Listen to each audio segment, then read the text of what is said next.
Odoo dasturchi kursi davom ettiramiz. Navbatdagi darsimizda To-do application, ya'ni To-do proyektini ishlab chiqishimiz uchun vazifalarni boshqarish uchun kichkinagina bitta proyekt tanladim. Mana shu proyektimizni ishlab chiqishimiz uchun kerak bo'ladigan modulni ishlab chiqamiz. Ya'ni Odoo'dan turib biz modul yasaymiz, o'zimizni modulimizni va bu modulga qo'shimchalar qo'shamiz, o'zgartirishlar qilamiz va modulning arxitekturasi bilan tanishamiz. Odoo modulni qanday taniydi, modulni qanday qilib o'rnatamiz, qanday qilib Odoo'ga modulni ko'rsatamiz, modulni qanday qilib yangilaymiz. Shularni bugungi darsimizda ko'rib chiqamiz. Qani ketdik.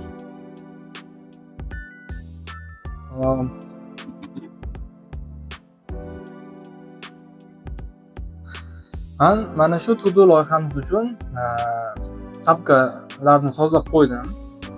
O'tgan darsimizda o'rnatish degan papka edi. O'rnatishimiz uchun shunaqa nomlagandim. Bu darsda To-do nomida papka ochdim va mana shu papkaning ichiga kerakli ishlarni bajarib qo'ydim. Ya'ni Odoo'ni yuklab oldim, GitHubdan klon qilib tayyorlab qo'ydim. Va mana bu yerda environment faylini to'g'rilab qo'ydim, ya'ni environment ochib qo'ydim loyihamiz uchun. Mana shu loyihaga keyin Odoo'ning o'zining requirements.txt faylidagi barcha kutubxonalari va modullarni o'rnatib qo'ydim va konfiguratsiyon faylini ham to'g'rilab qo'ydim. Konfiguratsiyon faylda misol uchun o'zgargan joyi mana to do qilib uni qilib qo'ydim. Odoo'ning ichidagi addonsni kiritib qo'ydim. Endi hamma narsa tayyor. Bir marta ishlatib tekshirib ko'rsak bo'ladi. Loyihamiz uchun bitta database tanlaymiz, To-do deb nomlaymiz databaseni ham. Buni hozir ko'ramiz. Bu uchun esingizda bo'lsa Odoo bin yordamida biz loyihani ishga tushirardik. Hozir Odoo bin yordamida loyihani ishga tushirishni ko'rib chiqamiz. Birinchi navbatda environment aktivatsiya qilamiz, ya'ni bin activate va Odoo papkasining ichidagi Odoo bin komandasiga murojaat qilib, konfiguratsiyon faylini ko'rsatamiz, qayerda turganini va bizga kerak bo'ladigan database nomini yozamiz. Biz To-do degan database ishlaymiz. Shu nomni hozir kiritdim. Hali bu birinchi marta ishga tushayotgani sababli hozir ana qoladi. O'zini jadvallarini hammasini databasega, ma'lumot omboriga joylashtirib, bizga kerakli holatga olib keladi.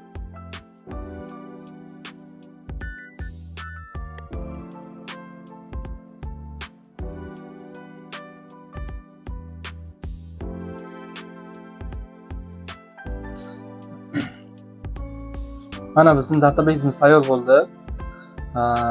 Bemalol tekshirib ko'rsak bo'ladi. 8077-portda ishga tushgan bu. Xo'p, localhost 8077. Adashmasam bu port hozir bizda boshqa vazifa uchun band. Qani ko'ramiz. Agar portimizni ishga tushirishda muammo bo'lmagan bo'lsa, ishlaydi. Ishladi. Qani loyihamiz 8077-portda ishga tushganini ko'rdik. Hammani tabriklayman. Endi davom etamiz. O'sha maqsadimizga erishish uchun harakatlarni amalga oshiramiz. Hozir men yana bitta shell ochdim, terminal ochdimda. O'sha To-do modulimiz uchun o'zimga kerakli strukturada fayllarni tayyor qilib beraman. Nima deydi? Generatsiya qilish uchun Odoo'ning o'zining komandasi bor. Scaffold degan komanda. Mana shu komandadan foydalanamiz. Misol uchun mana Odoo bin scaffold komandasini berib, custom addons to-do degan papkani ko'rsatib qo'ysak, bizga mana shu custom addons degan papka ochib berib, ichiga To-do degan modulni shakllantirib beradi. Hozir environment aktivatsiya qilmaganim uchun menga xatolik chiqdi. Environment aktivatsiya qildim va bu komandani berdim. Bizga custom addons degan papka paydo bo'ldi. Bu papkaning ichida To-do degan papka. Bu To-do degan papkamiz bizning aynan modulimiz. Biz To-do degan loyiha yozdik, To-do degan modul yasadik desak, biz aynan mana shu modul haqida gaplashayotgan bo'lamiz. Bu modul o'zini strukturasiga ega. Kontrollerlar, modellar, security fayllar va viewlar uchun alohida papkalar shakllantirilgan. Odamni o'zining strukturasiga moslab berilyapti. Bu bilan hozir tanishamiz. Birinchi navbatda biz mana shu yangi yaratgan papkamizni, to-do degan modulimizni Odoga ko'rsatishimiz kerak. Odo mana shu papkada biz kod yozayotganligimizni va mana shu papkada turgan modulni mana bu modullar ichida ko'rsatishi kerakligini biz hozir Odoga aytamiz. Bu narsalar konfiguratsiya faylda qilinadi. Konfiguratsiya faylda add-on pass ichiga biz mana bu custom add-onsni ham qo'shib qo'ysak, mana shu custom add-ons ichiga qo'shilgan hamma modullar, yangi modullar Ododa standart holatda ko'rinish boshlaydi. Bular mana bular. Misol uchun shular ro'yxatida paydo bo'ladi. Xo'p. Birinchi buni nusxalab olaman. Virgul qo'yib, yonidan yozaman. To-do degan loyihamiz ichida custom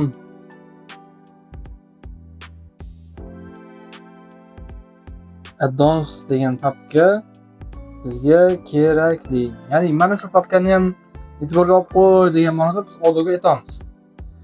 Va bizga hisobga olib qo'yadi. Bitta yorug'lik ko'payib ketdi menimcha. Endi bu modulimizni o'rnatganimizdan so'ng bizda upgrade qilishimiz kerak bo'ladi. Mana ko'rayotganingizdek ma'nomiz yo'q. Endi biz bunga -u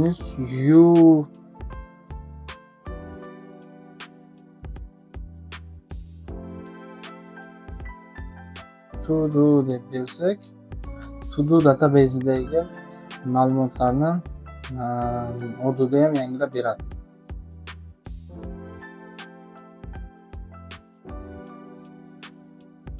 Biz modulimiz qo'shildi. Odoni modullarning ichida ko'ryapti, faqat sal xunuk. Misol uchun qayerlardadir yana ko'rinishi mumkin. Bu filtrni olib tashlagan holatida barcha modullarni ko'ra olmaydi. Bizda 534 ta modul bor ekan.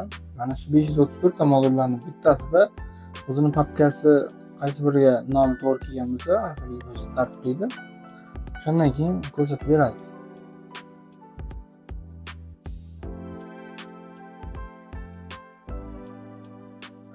Xo'p. Buni papkamizni ichidagi bir ikkita sozlamalarni qolamiz. Misol uchun mana custom add-ons to-do degan nom qo'yib beribdi o'zi. Bu yerda yana bir ikkita narsalari bor, viewlari, template'lari, endi struktura bo'yicha gapirsak bo'ladi. Bugungi darsimizning asosiy maqsadlari ham bittasi shu, mana shu modulni, yangi yaratgan modulimizni strukturasi bilan tanishish. Modulimiz yaratilganda uni qaysi joylarini o'zgartirganimizda nima o'zgarishlar bo'ladi, nima uchun kerak bo'ladi. Bularni ko'rib chiqamiz va o'sha bir ikkita sozlamalarni qilib natijasini ham ko'ramiz. Xo'p. Modul ichida kerak bo'lgan narsa asosan init.py fayli, ya'ni o'sha registratsiya qiladi Python fayllarini. Manifest fayli bu asosiy o'sha modulimizni, applicationimizni asosiy sozlamalar qismi hisoblanadi. Ya'ni bu modulni nomini mana shu yerda beramiz. Bu modulning ichida ko'rinish kerak bo'ladigan viewlarini mana shu yerda beramiz. Ham viewlar haqida keyingi darslarimizda gaplashamiz. Viewlarini, modellarini, mo'yinda security fayllarini, xavfsizlikka tegishli ma'lumotlarni hammasini shu yerda registratsiya qilib qo'yamiz. Ya'ni biz mana shu faylning ichida ko'rsatiladi. Xuddi mana bu custom add-ons to-do papkasini biz Odoga config'da o'zini config'da ko'rsatganimizdek, mana shu modulga tegishli, mana shu applicationga tegishli bo'lgan fayllar va papkalarni manifestning ichida ko'rsatamiz. Ya'ni to-do'ga tegishli bo'lgan narsalarni to-do'ning ichidagi manifest faylga ko'rsatamiz. Ko'rsatib qo'yiladi. Xo'p. Misol uchun bu yerda ko'rsatilgan views/views.xml degan faylda nima qilingan? O'sha viewlar ko'rsatilgan-ki, templateslar ko'rsatilgan. Misol uchun mana view ichida example template va example viewlari bor. XML da aniq qilingan. И shu bilan birga demo fayli bor. Mana bu yerda demo degan papka bor, ichida demo fayllari bor. Xudo bizga shunaqa imkoniyat beradiki, loyihani ishlab chiqqanimizda uni demo datalar kiritishni ham oldindan tayyorlab qo'yish imkoniyati bor bizda. Mana shu imkoniyatni mana bu demo degan konfiguratsiya ichida demo XML faylida, misol uchun fayl nomi har xil bo'lishi mumkin. Muhimi, mana bu demo degan keyword ichida list ko'rinishida nima datalar bo'ladi demoda degan ma'lumotlar hammasi shu yerda ko'rsatiladi. Misol uchun example-ga qaraydigan bo'lsak, model ko'rsatilgan. Model loyiha nomi to do. Bu yerda sal endi generatsiya jarayonida sal xunuk nom qo'yib qo'yishibdi. Lekin bu yerda model nomi ko'rsatiladi. Misol uchun model nomi va filtr nomi, maydon nomi. Modelimiz o'sha misol uchun bizni Ododan turib, misol uchun databazda jadval yaratish imkoniyatini beradi, jadvallar bilan ishlash imkoniyatini beradi. Mana shu ma'lumotlar omborida turgan jadvallar bilan ishlash imkoniyatlari bizda ORM, ya'ni Object Relation Manager deyiladi. Relationship Manager degan bo'ladi. Bu narsa model bilan ishlashga imkoniyat beradi. Shu model nimaligi haqida qisqacha ma'lumot berishga harakat qilaman. Hali yana keyingi darslarimizda chuqurroq tushunib olamiz. Xo'p, modellarimiz o'zi mana bu papkada turadi. Misol uchun model degan papkada turgani ma'qul. Kichikroq loyiha bo'lsa, agar kattaroq loyiha bo'lsa, buni kattalashtirib, registrda xohlagancha qilsa bo'ladi. Misol uchun muhimi initpyga registratsiya qilib qo'ysanglar, ya'ni initpyda ko'rsatib qo'ysanglar, mana shu papka, mana shu fayl borligini, bo'ldi, uni papkasi qayerda turishi muhim emas. Bu best practice bo'yicha modellar model degan papkada turishi kerak. Boshqa yo'q. Xuddi shunday viewlar ham bu nima uchun kerak deb e'tibor beradigan bo'lsak, bizning sheriklarimiz, dasturchilar, loyihaga yangi qo'shilgan insonlar hammasi bir xil bilimda bo'lgani yaxshiroqda. Misol uchun biz qaysidir kompaniyaga ishga kirganimizda, u kompaniyaning loyihasi bilan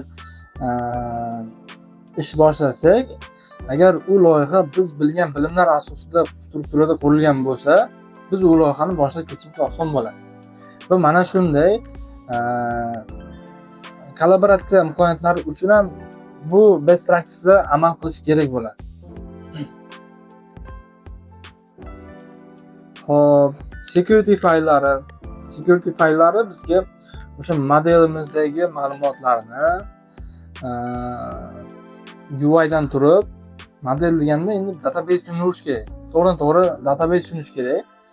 O'sha modelimizdagi ma'lumotlarni, ya'ni databasedagi ma'lumotlarni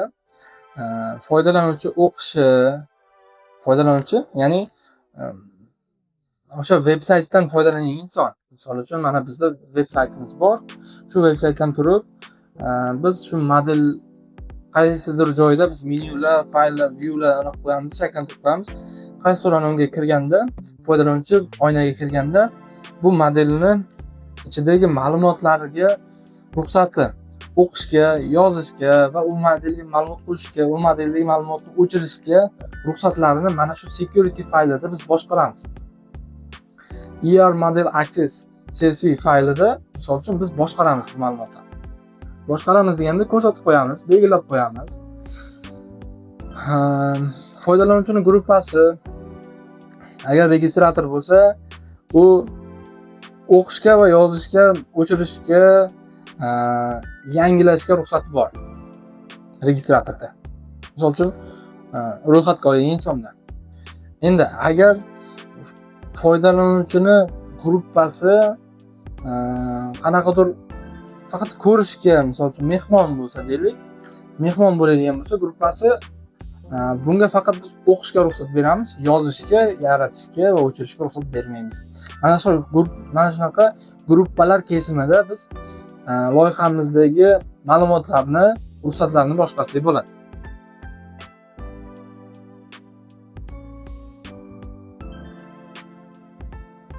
Xo'p, viewlar haqida ham hali gaplashamiz. Endi bu yog'i ana ketdi, teoretik tomonga o'tib ketib qoldik.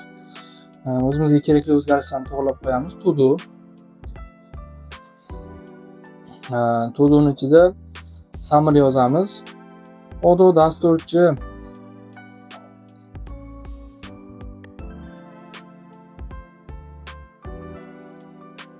kursi uchun kichik todo loyihasi. Bo'ldi mana. Endi shu ma'lumotni mana bu yoqqa ham yozib qo'ysak bo'ladi. Xohlasa yozamiz, xohlasa yozmaymiz, farqi yo'q. Qaysi kompaniya deb yozadigan bo'lsak, misol uchun YouTube kanalini mana qilsak bo'ladi. Muallif sifatida muhandis. Hozircha ko'ramiz, mana shu linkdan foydalansak bo'ladi menimcha. Erkin muhandis. Bundoq qilsak sal turadi bo'ladi. Xo'p. Kategoriyasi. Biz mana bu kategoriyalarda ko'rib turgan kategoriyalaringiz, mana misol sales, service, accounting, inventory, manufacturing, website, marketing, human resource va productivity administration. Mana shu bo'limlarni qaysi birida turishini shu yerda belgilasak bo'ladi kategoriyada. Va bu kategoriyalar biz qanaqa keyword ko'rinishida yozamiz deb belgilaydigan bo'lsak, misol uchun buni aniq qilsa bo'ladi. Valida. Mana bu GitHub fayldan, GitHub repositorydan sizdan ko'rib olsak bo'ladi nomi. Misol uchun men hozirgi loyihamizni productivity ga qo'ymoqchiman. Va productivity ga tegishli kategoriyani tekshiraman. ID ni qo'ysak menimcha yetarli bo'ladi. Adobe can be filter modules men qo'ydim. Modul kategoriya productivity degan ma'noni qo'yib qo'ydim. Hop. Va yana bir marta yangilaymiz loyihamizni. Yangilaganimizda bizda yangilanishlar mana bu yerda hosil bo'lish kerak. Todo deb izlaymiz. Mana Todo loyihamiz paydo bo'ldi. Todo loyihamizda Odo dasturchi kursi uchun kichik Todo loyihasi degan description ham bor va buni o'rnatishimiz uchun activate tugmasi. Biz agar mana shu tugmani bossak, bu modulimiz o'rnatiladi. O'rnatilgandan keyin biz bunga qanaqa menyular, qanaqa ko'rinishlar, qanaqa misol uchun men bu linklar qo'ygan bo'lsak, sahifadan sahifaga o'tishlar, modellar biriktirgan bo'lsak, shular hammasi ko'rinadi. Agar hech narsa yo'qsa yo'q bo'ladi hech narsa. Hozir bizda hech narsa yo'q. O'rnatganimizdan rezultat ko'ra olmaymiz. Lekin o'rnatildi degan ma'lumotga ega bo'lamiz. Misol uchun mana installed degan ma'lumot endi o'rnatildi. Lekin men bu menyuni, linklarni qayerga bo'lsak, hech narsa yo'q bo'ladi. Sozlamalar, apps bo'ldi, hech narsa yo'q. Xo'p. Bugungi darsimizga yetadi. Xudo xolasa, keyingi darsimizda ya'ni bugungi darsimizda deganda hozirgi darsimizga yetadi. Xudo xolasa, keyingi darsimizga model yasashni, viewlar bilan ishlashni, menyular bilan ishlashni va menyular bosilganda qaysi joyga borishni, nima ko'rsatilishini, nima chiqishini haqida misol uchun o'rganamiz. Mana shu ma'lumotlarni xohlasa sekin-sekin rivojlantirib ketaveramiz. Hammaga rahmat. Salomat bo'lasizlar. Keyingi darslarda ko'rishguncha.